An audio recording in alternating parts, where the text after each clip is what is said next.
冲击有多大？这其中恐怕不仅仅影响到了有美国籍的民众，连国内的金融机构法人也会受到影响。那影响有多大呢？今天关键对话，我们专访到了对美国税法相当协调的专家，来为您细说分明。 各位观众，大家好，欢迎收看今天的关键对话。美国2013年即将施行一项法案，叫 FATCA， 台湾称之为肥卡法案。究竟什么是肥卡法案呢？今天我们很荣幸能够邀请到来自美国的专业税务机构 Global Tax 的总经理 Rose McGill。Hello, and thank you for the opportunity to speak to people in Taiwan. As we know, the FATCA rules will be launched next year, and they have far-reaching effects. But in Taiwan, there's just little discussion, and even most of the Taiwan financial institutions don't really know how FATCA will impact on. So we would like to ask you to explain what FATCA is to our audience first. And perhaps I should try and put this in context. The US is a very important marketplace for Taiwan and for Taiwan investors and financial institutions. The amount of tax or the amount of flow of capital from Taiwan through to the US is around $5 billion a day. So it's a very important marketplace. I like to call it the US sandpit.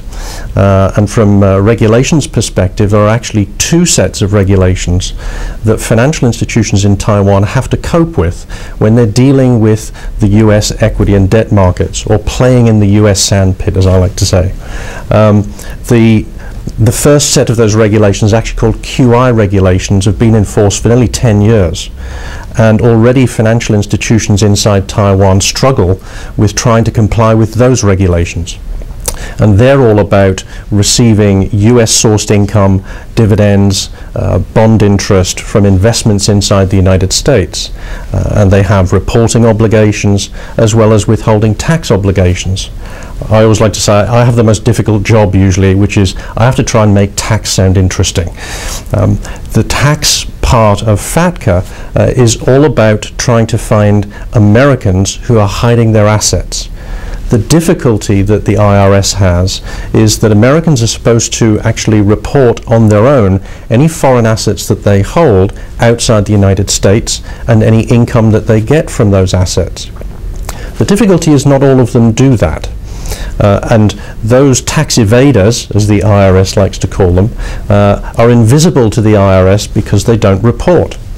And so the IRS came up with the concept of FATCA, which was to place the burden of finding those Americans and reporting their assets and the income from those assets from the financial institution to the IRS.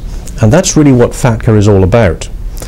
The difficulty is that many institutions don't know whether they have Americans as customers, because those Americans may be hidden inside collective investment vehicles, for example.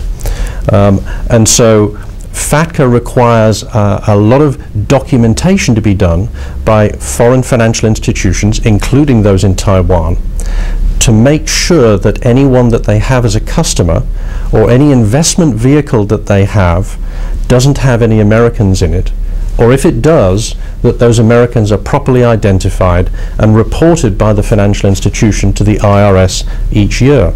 And the FATCA regulations, which are currently only in draft, those regulations are due to be finalized probably later in November, and they come into force on January the 1st next year. But the recalcitrant accounts, the IRS doesn't want to have people not giving them the information that they are expecting. And so those recalcitrant accounts face a penalty under FATCA. And that penalty would need to be applied by the Taiwan financial institution. That penalty would be a 30% tax on all dividends, all interest paid on US bonds, and also a 30% tax on gross proceeds, so the purchase of and sale of shares. And that's a very stiff penalty. And in the draft regulations, there is also a provision that says that if the account holder continues to be subject to that penalty after a certain length of time, the Taiwan financial institution, under the FATCA regulations, would have to close the account. So do you think, what should Taiwan government do? Under FATCA, the information about that person has to be sent to the IRS. But that breaks the European Data Protection Directive, which says that you should not, and in fact it's illegal, to send that information to a foreign government. And so there was a workaround created by the US and the European Union governments. And that workaround is called FATCA partnering. What that is, it's an intergovernmental agreement between the United States and a given government. And in that agreement, essentially what they're saying is that the information report that the financial institution can't send to the IRS, instead of being sent to the IRS, is sent to their domestic regulator. What then happens is that the IRS makes a request to that government using the Intergovernmental Agreement, or IGA. That way the financial institution has no risk. They're not sending data to a foreign government, they're sending it to their own government. And it's the two governments who then figure out how that information passes between them. The good news is that also within those agreements is the principle that if that happens, then those recalcitrant accounts that I talked about earlier, well, they don't need to be withheld upon. So that withholding problem, the penalization of account holders who don't answer questions, goes away. The reporting is domestic, so lots of things disappear or get made very much easier if there's an intergovernmental agreement. Now, there are 7 markets already around the world who have indicated to the IRS that they would like to enter into an IGA. One such IGA has already been actually signed, and that's between the US and the United Kingdom.